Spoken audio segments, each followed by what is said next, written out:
بسم اللہ الرحمن الرحیم۔ ناظرین، میں ہوں ڈاکٹر شہزاد احمد کنگ۔ ہمارا یوٹیوب چینل ہے کلوروفل ایگریکلچر۔ تو ناظرین، آج ہم بات کریں گے کہ جو مختلف قسم کی نامیاتی کھادیں ہوتی ہیں اس میں جو خوراک کی اجزاء جو ہیں وہ کتنے فیصد ہوتے ہیں اور ان میں سے کون سا بہتر ہے۔ ناظرین، جو گائے بھینس کا فضلہ ہے اس میں 1.23% نائٹروجن ہوتی ہے، فاسفورس 0.55% ہوتی ہے، پوٹاش 0.69% ہوتی ہے۔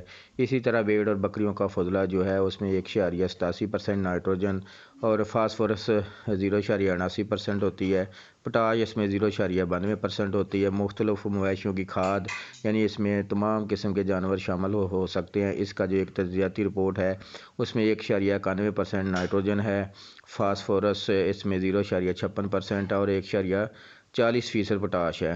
اور جو مرغیوں کی بیٹھیں پولٹری مینور جسے کہتے ہیں اس میں غذائی اجزاء زیادہ ہوتے ہیں، تو 4% اس میں نائٹروجن ہوتی ہے، 1.26% فاسفورس ہوتی ہے اور 0.68% اس میں پوٹاش ہوتی ہے۔ ناظرین، اس میں غذائی اجزاء زیادہ ہوتے ہیں لیکن اس کی پی ایچ جو ہے وہ بہت زیادہ ہوتی ہے، جس سے جب خشکی ہوتی ہے، پانی کی فصل کو کم ملے تو فصل سڑنا شروع ہو جاتی ہے۔ لہٰذا ہماری جو ریکمنڈیشن ہے اس میں کہہ لیں کہ گوبر کی گلی سڑی جو کھاد ہے وہ سب سے بہتر ہے۔ اس میں جو ہے نا وہ خوراکی اجزاء کم ہے لیکن یہ زمین کی پی ایچ کو نارمل رکھتی ہے، اور باقی جو کھادیں ہم ڈالتے ہیں اس کا بھی یہ رزلٹ بڑھا دیتی ہے۔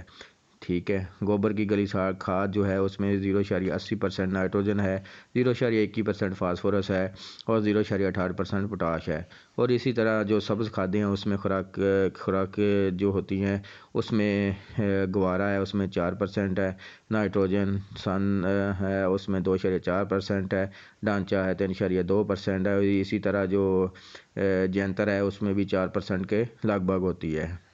تو ناظرین، اسی طرح جو باقی مختلف فصلوں کی باقیات ہوتی ہیں اس میں اجزائے خوراک کی پرسنٹیج ہے وہ گندم کا بوسہ ہے، اس میں کپاس کی چھڑیاں اور پتے ہیں، چاول کا بوسہ ہے، گنے کی باقیات ہے، شوگر مل کی جو فلٹریٹ ہوتی ہے جسے آپ لوگ میل بھی کہہ دیتے ہیں، ٹھیک ہے۔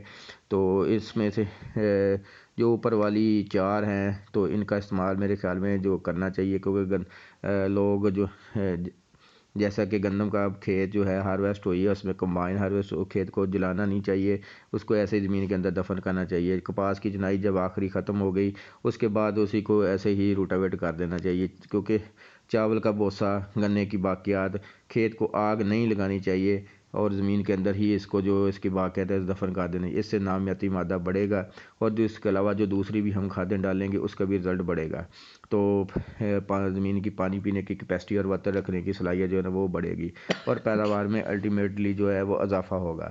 ناظرین، جو نامیاتی کھادوں کی بہت زیادہ زمین کو ضرورت ہے، یہ 5% تک ہونی چاہیے، ٹھیک ہے۔ اسے کیونکہ ہماری جو زمینیں ہیں اس میں 0.2% سے 0.5% تک ایک ایوریج جو ہے نا وہ نکالی گئی ہے، لہذا 5% تک نامیاتی مادہ جو ہے زمین میں ہونا چاہیے، اسی تاکہ پیداوار جو ہے نا وہ بڑھے۔ تو آج کا ہمارا یہی ٹاپک تھا۔ شکریہ، اللہ حافظ۔